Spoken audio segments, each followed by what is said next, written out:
Europa tiene que ser fuerte en su industria y sentir que sus leyes, que sus políticas están ahí a sus tiempos, no al revés. Y no fragmentados. O sea, que yo creo que aquí Europa es ese deber que tiene, y luego Europa tiene que poner también pues un paquete de ayudas económicas, como se tiene que hacer cuando tú quieres hacer un cambio tan grande, lo tienes que dotar, porque si solamente se te queda en intenciones, pues lógicamente eso al final no llega. ¿Y usted ve a Europa dispuesta a poner sobre la mesa esas ayudas económicas, más dinero, porque ahora parece que está todo focalizado en defensa, defensa y defensa? ¿Ve a Europa dispuesta a poner más dinero para ese Made in Spain? Ojalá y lo pusiera Europa, si no, seguramente haga recomendaciones muy fuertes a los países, pero volvemos a lo mismo. A nosotros nos gustaría que hubiera pues una decisión, porque además tampoco tenemos mucho tiempo, el año va pasando, ya son 2 meses y necesitamos que se reaccione cuanto antes. Entonces, el paquete económico que venga de Europa, a ver, si me dijeras ahora mismo, estoy contigo, creo que ahora mismo Europa está en otras cosas. ¿Qué es lo que me gustaría? Sí, pero si no, que los países se comprometan con esas decisiones del diálogo estratégico de la automoción y digan, bueno, ya veremos de dónde sale, pero de momento nos ponemos en marcha con incentivos. Yo creo que la fiscalidad, por ejemplo, en España es brutal, lo que tiene que hacer. Claro, y un último asunto, el tema de los aranceles. Estamos en medio de una guerra arancelaria que no sabemos cuándo ni cómo puede terminar. ¿Cómo le está afectando a día de hoy al sector automovilístico en Europa y en España?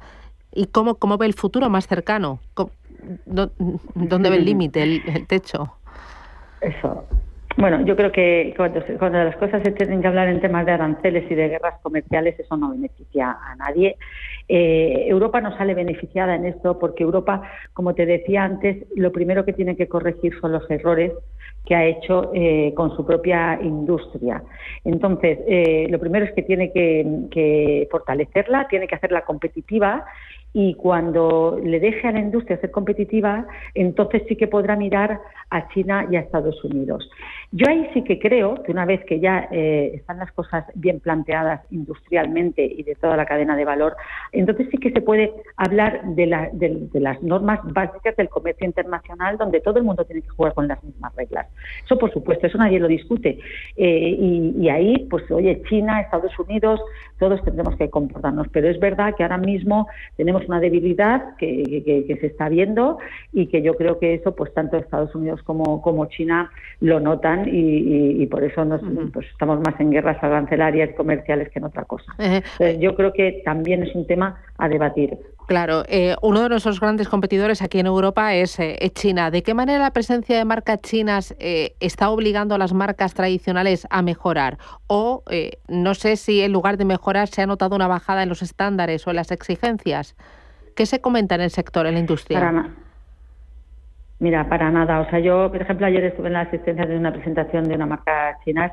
Los productos con los que vienen son de verdad fantásticos, con una tecnología, unas calidades, una seguridad.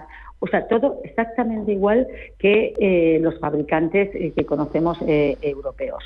Es verdad, o sea, yo creo que han aprendido mucho, han hecho las cosas muy bien y vienen a competir.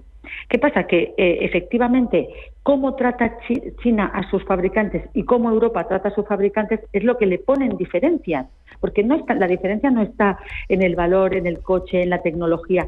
Los productos son fantásticos exactamente igual si se fabrican aquí que allí. Lo que pasa que Europa tiene que permitir que si tienes normativas, burocracias, costes y no le dejas que sea competitiva, te va a ganar uno que sabe hacerlo tan bien como tú. Entonces, yo creo que aquí volvemos otra vez a lo mismo.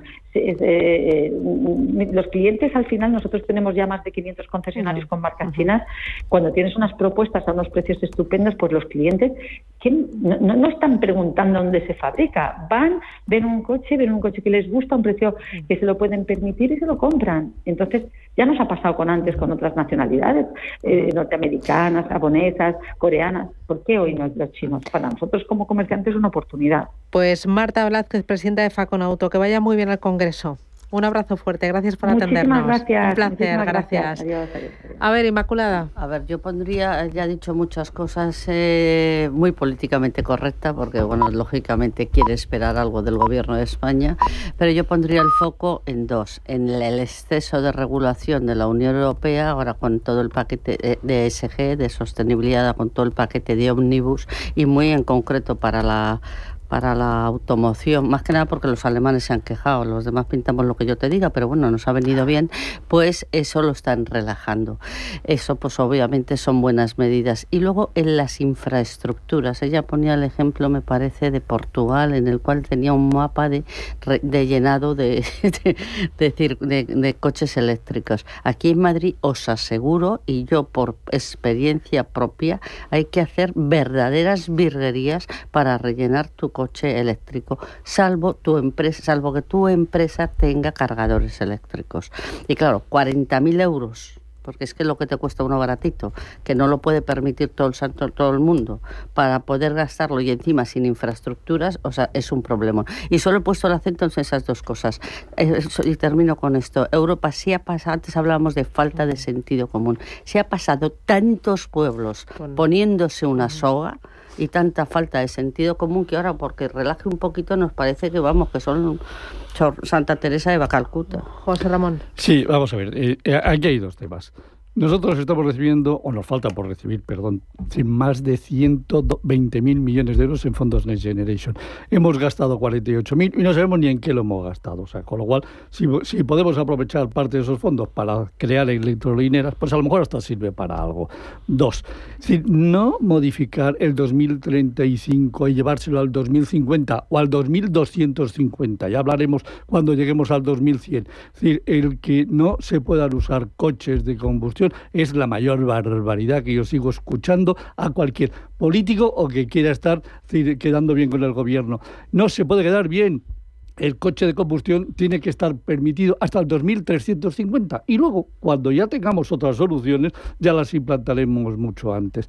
Porque de verdad, es decir, es que pensamos que toda la inversión hecha por los fabricantes europeos en coches de combustión, que prácticamente cada día emiten menos CO2 y además con empresas petroleras como el caso de Repsol, que está sacando un combustible para los coches diésel, que prácticamente la emisión es cero de CO2. Hombre, por favor, vamos a ser serios. Bueno, yo creo que Europa tiene un problema, ¿no? Es decir, dejó de producir para comprar. Y esto nos hemos pasado de ser una región, por llamarlo de alguna manera, con una industria competitiva que producía cosas, simplemente a decir, bueno, que lo produzcan fuera y yo compro, ¿no? Y mientras que eso funcionaba, lo que pasa es que cuando los que nos venden ya han mejorado muchísimo el producto y han aprendido a hacerlo y lo hacen también o mejor que nosotros, bueno, pues al final lo que te encuentras es que tu pequeña industria que te queda allá, y sobre todo estoy pasando en la industria alemana del automóvil, que es la principal fuente, bueno, pues es la que ha sacado un poquito los pies del tiesto, pero están hundidas, ¿no? Porque lo que ha sido la fabricación del coche eléctrico no ha sido rentable ni lo está siendo. Y nos pasa exactamente igual a España, que somos los segundos productores, y es buena parte de nuestras exportaciones, con lo cual esto es un auténtico drama. Yo creo que lo que hay que hacer es, como todo, diversificar, ¿no? Y está muy bien que hay que ir a coches eléctricos, coches híbridos, pero es que el coche híbrido también al final es un coche de combustión, con lo cual acabará muriendo a la par. Entonces, a mí me parece que el tema de fondo, yo creo que lo que se está apuntando ahora es cosas relacionadas con el bioetanol, es decir, que oiga, vamos a mantener coches de combustión con otro tipo de combustibles, no derivados de componentes fósiles. Por eso va a ir, yo diría a gente que tranquilidad, porque el hacer un retoque a un motor actual de combustión para que utilice este tipo de combustible es relativamente sencillo y barato. Y luego no olvidemos que en España, cuando hablamos de las ayudas, de los distintos planes, MOVE, RENMOVE, etcétera, luego pasas por taquilla, porque una parte de esas las tienes que poner en tu declaración de la renta y pagas el correspondiente incremento que has tenido en tus ingresos. Con lo cual, oiga, vamos a facilitar un poquito la vida a la gente. Bueno, es verdad que ella enfatiza mucho el tema de la fiscalidad, en el cual estoy absolutamente de acuerdo. Para el caso de Portugal, con pero la comparativa. Quiero decir que sí, no, pero bueno, que es importante lo de la fiscalidad, muy importante, sí. Bueno, son las 8:34, quedan 26 minutos para alcanzar las 9 de la mañana, publicidad, y a la vuelta vamos con baile, fiestas, son aranceles y lo que queráis. Me lo estoy tomando a risa, pero es para llorar, ¿eh?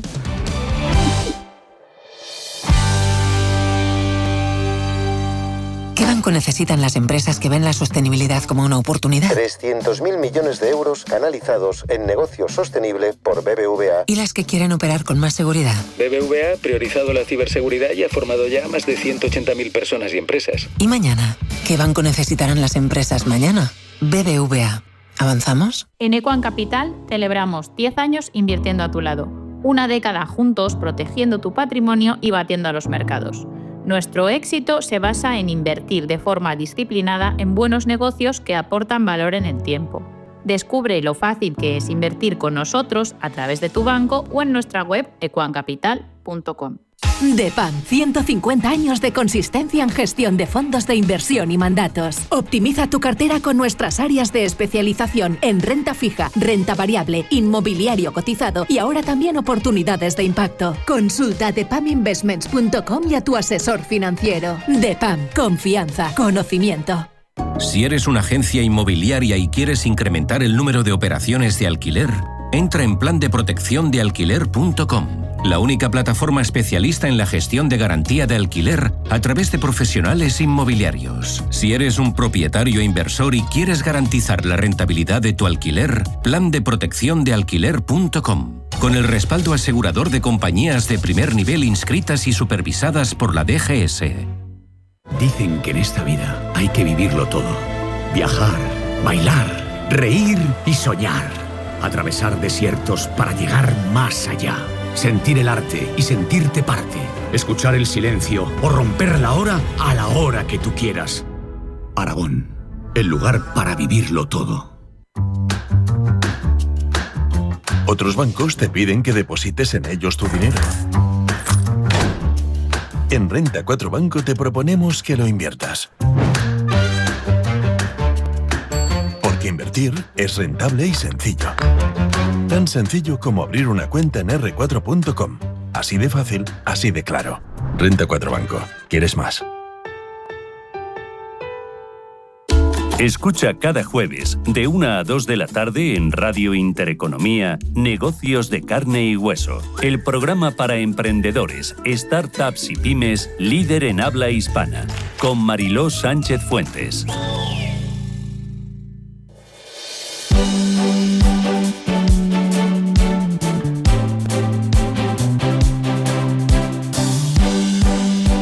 En Radio Intereconomía, La Tertulia Capital. El 2 de abril entran en vigor los aranceles recíprocos y todo lo que nos cobren otros países nosotros se lo cobraremos a ellos. Eso es recíproco. Oye, José Luis, ¿dónde va a acabar todo esto? ¿Cuánto más puede escalar la tensión, el contraataque, y yo más? Vamos, tú un 15 y un 18, tú al melón, yo a la sandía. Pues hasta que la gente se canse, ¿no? Y iba a decir deje de comprar, pero al final hay cosas que la vas a tener que seguir comprando, ¿no? Pero esto no ayuda a nada, ¿no? Primero porque son políticas proteccionistas, estos que van teóricamente liberales por la vida, es muy poquito liberal, y yo creo que al final, a mí lo que me preocupa de esto es un cambio de cromo, sobre todo pensando en Trump, ¿no? Quiero decir, los americanos son muy proclives al tema de la reducción de impuestos, al tema del IRPF, es decir, de disminuir ese tipo de imposición. Mucho me temo que lo que quiera plantear son ir rebajando IRPF y sustituirlo por otro impuesto, en este caso que son los aranceles. Pero eso no van a salir las cuentas, porque la gente al final le van a crujir. Entonces me parece que esto es absurdo, ¿no? Porque no se puede competir en este sentido, porque si además todos subimos el 20 o todos subimos el 15, al final da igual. Es que realmente es absurdo, ¿no? O sea, aquí al final, como lo decía al principio, el que sale perjudicado es el ciudadano. Me da igual el norteamericano como el español, etcétera. Entonces, esto es una guerra estúpida y aquí estoy yo, por mis bemoles. O sea, esto es lo del señor Trump, que yo creo que en este tema se está equivocando y bastante. Sí, vamos a ver, primero, aquí hay un tema muy claro, muy claro. Nosotros estamos generando históricamente casi 200.000 millones de euros de déficit a los Estados Unidos. Déjame un segundo, yo sé que me quieres contestar, José Luis. Dame un segundo. Sí, nosotros exportamos 500.000 millones, ellos nos exportan 300.000. Sí, 200.000 de déficit. Lo que no dice nadie es ¿Por qué no hablamos de márgenes? Porque nosotros no exportamos productos, muchos de ellos terminados, sino que les sirven para ellos terminar productos, y ellos nos exportan mucho servicio, mucho software que tiene mucho más valor añadido. Con lo cual, si hiciésemos un análisis real del déficit de margen que se generan, estaríamos mucho más parecidos. Y esto hay que contarlo, porque el gran problema es que no se cuenta. Es decir, esto hay que negociarlo. Esto es una cuestión pura y exclusivamente diplomática. Es decir, Trump, que es una bestia corrupta, lo que pretende fundamentalmente es negociar. Pues oigan, sentémonos a negociar. Sí. Porque lo que sí es cierto es que el coche americano aquí tiene un 25% de impuestos, de aranceles, y el coche europeo tiene muchos menos en Estados Unidos. Bueno, pues bajemos los impuestos, los aranceles a los coches americanos, porque que si es que me da lo mismo, no los va a comprar ni el Tato, si es que los coches europeos son mucho mejores. Pero se queja de que los aranceles al coche americano son mucho más altos. Bueno, pongámonos a negociar. Pero es que si no negociamos, el problema es que nosotros no vamos a negociar. España no va a negociar con Estados Unidos. Europa. Esta es la clave. Europa tiene una política común en esta materia, claro, y planta cara, y el tema es, ¿tiene fuerza Europa para plantar cara a Estados Unidos? Pues yo tengo mis serias dudas. Claro, ese es el gran problema, es que no tenemos un negociador en la Unión Europea, es que ha ido Kaja Kallas a intentarse reunir con el secretario de Estado de los Estados Unidos, y no lo ha recibido. Oiga, pero por favor, vamos a ver. Es decir, es que alguien tendrá que sentarse con Marco Rubio a negociar, y alguien tendrá que sentarse a negociar con Donald Trump en nombre de los 27 países de la Unión Europea. Bueno, yo al hilo de lo que están diciendo mis compañeros, efectivamente esa falta de política común europea es muy importante. Sin embargo, sin perjuicio que yo creo que está desbarrando 4 pueblos, dicho esto, sí que es verdad que sus bravuconadas luego tienen respuesta europea rápida. O sea, el caso que hablábamos hace 2 minutos de la ESG es clarísimo. O sea, la sostenibilidad soltó 4 cosas y aquí han empezado a ponerse, para empezar, nuestra Ana Patricia Botín diciendo el mismo día y en Davos que era maravilloso, cuando todavía está haciendo verde, que te quiero verde, todo el santo día, y la Unión Europea ha bajado en una semana o 2. O sea, lo que llevaba 2 años, 3 años construyendo. Entonces sí que es verdad que no son unas estrategias de negociación, digamos, muy puristas, y que, por decirlo de una manera irónica, y también es verdad que desde luego el sentido de la soberanía nacional es nulo. Eso también es cierto. Pero sí que es verdad que yo creo que Europa, la que tiene, lo único que puede hacer, yo no sé si es lo que tiene que hacer, bueno, con lo de la OTAN y el gasto en defensa, the same. Lo único que puede hacer es decir, cojamos una postura común razonable y negociémoslo, y además seamos primeros dando antes de que tengamos que tener el efecto reacción. Oye, ¿y Zelensky se va a plegar a Donald Trump? ¿Cómo lo ves? Que las preguntas tuyas de hoy, chica. Chantaje, Susana, es decir, tú no le puedes decir... Es decir, corto todo el suministro de armas en un momento determinado, porque al final te deja ahorcado, ¿no? Es decir, ¿cuál es el problema? ¿Sales de Málaga y te metes en Malagón o de peor en peor? O sea, este es un drama auténtico, ¿no? Es un auténtico chantaje, porque al final, o sea, este hombre lo que quiere es el negocio, ¿no? ¿Va a ceder, Zelensky va a ceder Europa al chantaje? Bueno, yo lo que espero es que Europa arrope a Zelensky y sea Europa quien se enfrente a Trump en esta materia, ¿no? Porque si no, si le dejan solo a Zelensky con Trump, está vendido, porque es que le quita el suministro y a partir de ahí no puede hacer nada. Europa hoy no tiene armas. Hoy no tiene armas. Con pero Europa está comprando Estados Unidos corta, si Estados Unidos corta el suministro a Ucrania, hoy no hay armas para sostener Ucrania. Con lo cual, el tema es, o se llega a un acuerdo, o se llega a un acuerdo, o si no, pero se llega a un acuerdo, o se pierde Ucrania, vamos. Hablando de armas, quiero que escuchéis a Ursula von der Leyen, porque quiere movilizar cerca de 800.000 millones de euros para rearmar Europa. Estamos en una era de rearme y Europa está dispuesta a aumentar masivamente su gasto en defensa, tanto para responder a la urgencia a corto plazo de actuar y apoyar a Ucrania, como para abordar la necesidad a largo plazo de asumir una mayor responsabilidad por nuestra propia seguridad europea. Bueno, esto va a disparar la deuda, porque esta cantidad de pasta, ¿de dónde va a salir? No te digas, José Ramón. O no importa, la deuda da igual. No, vamos a ver. ¿Cómo que va a dar igual la deuda? No sé, vamos a ver. Si ya solo recordar una cosa. Estados Unidos paga por su deuda $1 billón. 1 billón de dólares. Los españoles ya pagamos 42.000 millones de euros de intereses por la deuda. Ahora 800.000 más. Bueno, pues reduzcamos el gasto público, que es que lo que hay que hacer. Reduzcamos el gasto público para poder invertir. Ni aunque lo hagamos a cero. Pero esto es trampa, todo tiene trampa, o sea, José Ramón, porque Estados Unidos es verdad, o sea, pero Estados Unidos lleva una deuda, históricamente, del 100 y muchos por ciento, uno de los países más endeudados del mundo mundial, o sea, 130% del PIB. O sea, que es una pasada. ¿Cuál es el tema? Es decir, porque aquí es que yo creo que el ejemplo de España es clave, ¿no? Es decir, tenemos que invertir, sí, ¿qué han hecho? Para camuflar la mayor inversión en defensa, subir el gasto a los militares y tal, que me parece estupendo, porque además se lo merecen. Pero como lo han computado como gasto en defensa. Hombre, no se trata de eso, sino se trata de tener cañoncitos y misiles que disparen, ¿no? Digo, además de, o tener un material que nuestras Fuerzas Armadas puedan utilizar con las debidas condiciones de seguridad, porque están obsoletos. Y cuando uno se pone en plan sindicalista, como me pongo yo, lo que quiero es medidas de prevención en el puesto de trabajo y seguridad. Es decir, tú no puedes ir con un vehículo que no esté blindado a un conflicto armado, por ejemplo. ¿Sabes cuánto ha invertido España en total? En total, inversión real de la Administración General del Estado, 14.000 millones de euros. 14.000. ¿Sabes cuánto ha invertido en defensa? Real. Inversión en material, 7.000 millones. El 50% de lo que hemos invertido ha ido a defensa. Pero es una porquería de tal tamaño. Pero es que partíamos, perdona un segundo, de unas situaciones tan paupérrimas, porque es cierto que ya amenazó otra vez diciendo que si no, él no iba a financiar el anterior mandato. Y aquí nadie, porque es que en Europa vivimos en el mundo de la happiness. Y de repente ha explosionado ese mundo de la no realidad. En el mundo de la happiness. No, totalmente. Es que ha eclosionado el mundo de la no realidad.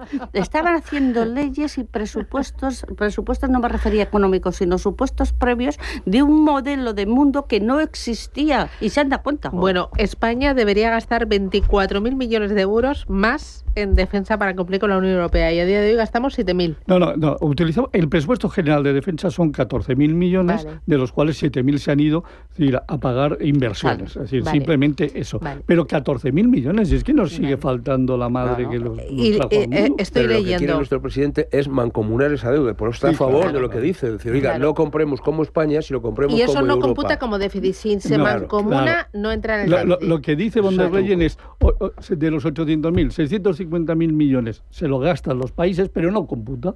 O sea, se lo gastan, pero no computa. Me encanta. Yo hoy me voy de compras y que no me compute. Claro, no computa. Y 150.000 se lo gasta en representación de toda la Unión Europea. Oiga, vamos a ver, ¿cómo que no computa? O sea, nos vamos a ir Inmaculada y yo, vamos a pasar la tarjeta y digo que esto no computa. Que lo pagan ellos dos. Sí, exacto. ¿Lo habéis visto? Hombre, no computa, pero por favor. Sí, no, es que de verdad es que me van a hacer una barbaridad con la palabra no computa, y cambiarla, decir alguna letra, ya está bien, hombre. Bueno, yo me río por no llorar, porque el panorama está muy cargadito. De verdad no, es que es lamentable. Pero entre el happiness de una y el no computa del otro, hoy hemos tenido la tertulia sembrada. Inmaculada Sánchez Ramos, José Ramón Riera, José Luis Fernández Santillana, hoy un placer. Muchísimas gracias. Happiness a todos. Chao. Adiós.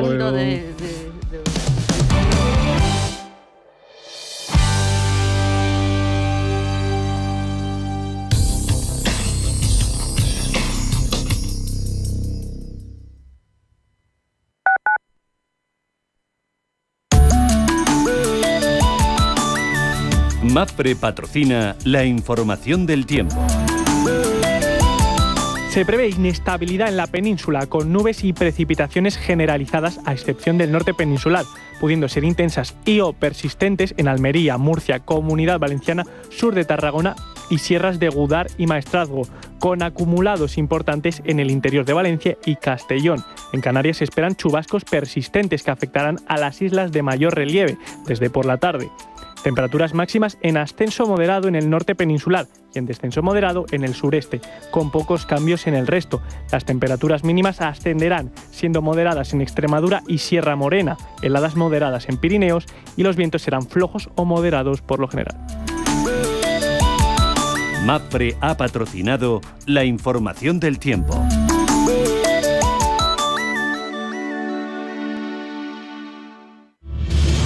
Si eres un family office, un inversor institucional y quieres invertir, Sirena Invest es tu aliado. Sirena Invest es una promotora inmobiliaria con más de 15 años de experiencia en el sector inmobiliario polaco que ofrece invertir en una de las economías más pujantes y rentables del mundo. Polonia. Recuerda, sirenainvest.com. Con Y. O llámanos al 648 019495. Mercado de divisas. La actualidad del euro, el dólar, la libra y todo el mercado Forex. Un programa presentado por Alba Puerro. Elige tu propio camino en el mundo de la inversión. Mercado de divisas. Los miércoles de 10 a 11 de la noche en Radio Intereconomía. Radio Intereconomía. Eres lo que escuchas.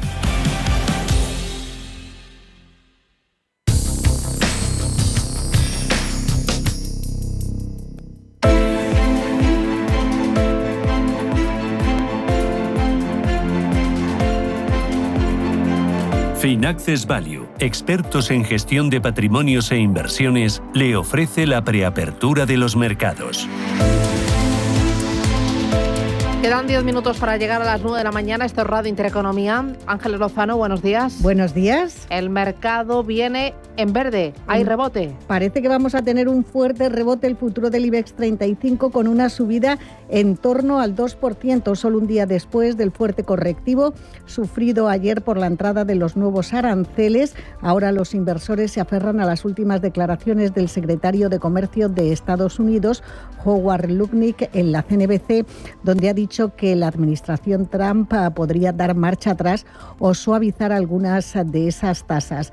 Además, hoy miraremos Alemania, donde los partidos que previsiblemente formarán el próximo gobierno han llegado a un acuerdo para crear un fondo de infraestructura de 500.000 millones de euros y para flexibilizar normas fiscales que impulsen el gasto de defensa y revitalicen el crecimiento.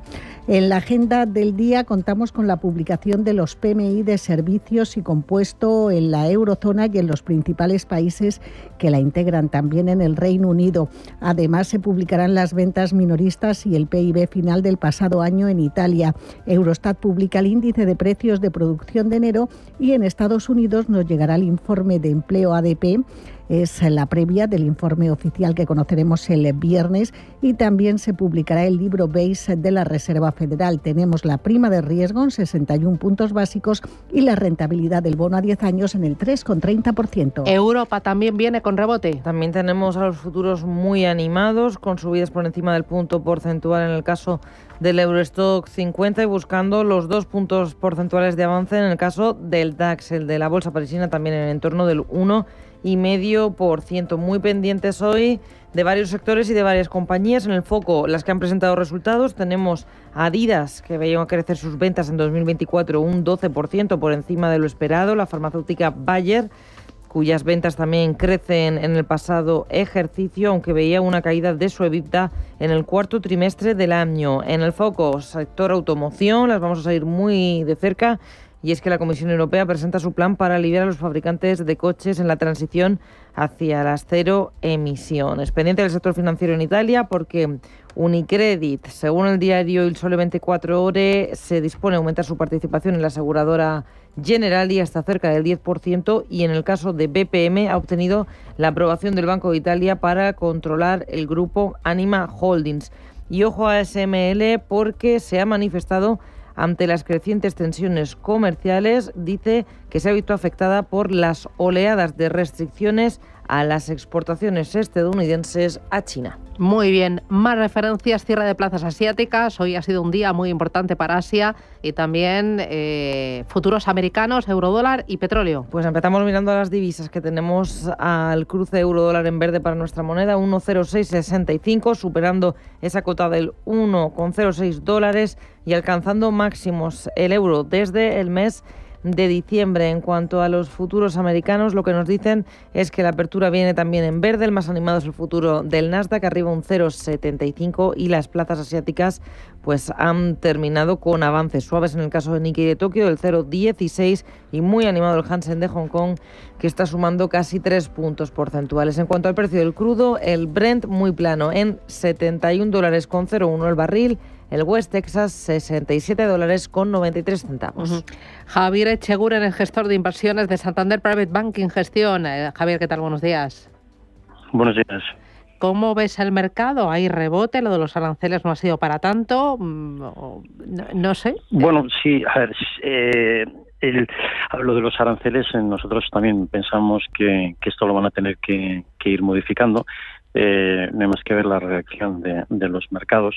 El lunes se publicó, la Reserva Federal de Atlanta publicó el cálculo adelantado del PIB, en el cual ellos estimaban que iba a tener una caída del 2,8%. También hay que decir que este cálculo lo hacen sin incluir inventarios.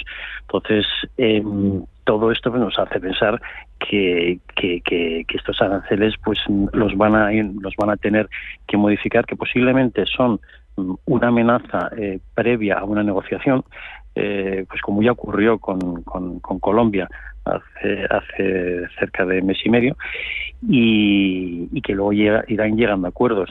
En principio, estos aranceles a México le supondrían pues 200 puntos básicos de castigo durante los siguientes 3 años. A Canadá le supondrían 100 puntos básicos, y a Estados Unidos pues se leen distintas opiniones, ¿no? Entre 0,3% y 100 puntos básicos. Pero nosotros pensamos que esto es presión para negociar, y que luego pues al final irán limando diferencias.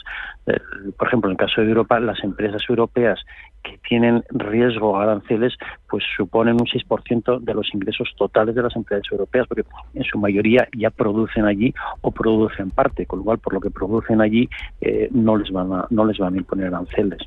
Y luego también, si Trump lo que quiere es cerrar el déficit comercial, pues la forma de cerrar un déficit comercial con un país es reduciendo el déficit público, porque al final hay vasos comunicantes. Entonces, seguimos pensando que esto es una medida de presión de cara a una futura negociación. De momento, mucha volatilidad en las bolsas. El dinero que ha salido de las bolsas ha entrado en la renta fija, está entrando en activo refugio como el oro. Sí, de momento sí. Además lo que estamos viendo como está ocurriendo justo todo lo contrario, lo que estimaban muchos analistas al comienzo del año, ¿no? Que pensaban que Estados Unidos iba a empezar el año con un arranque muy fuerte. Que ha tenido un arranque muy fuerte ha sido Europa, debido a todas las políticas que se esperan de un mayor endeudamiento para rearme de los ejércitos, elevación de techos de las deudas, y lo que estamos viendo es justo lo contrario en tema de deuda, ¿no? Habíamos empezado viendo cómo las curvas iban para arriba, esperando unas fuertes políticas inflacionistas por parte de Estados Unidos, y bueno, pues todo lo que está ocurriendo pues ha generado miedo, y el inversor busca refugio en los bonos. Javier Echeguren, gestor de inversiones de Santander Private Banking Gestión, gracias por ese análisis y veremos cómo se da el día. Un abrazo. Gracias, un abrazo. Finaccess Value, expertos en gestión de patrimonios e inversiones, le ha ofrecido la preapertura de los mercados.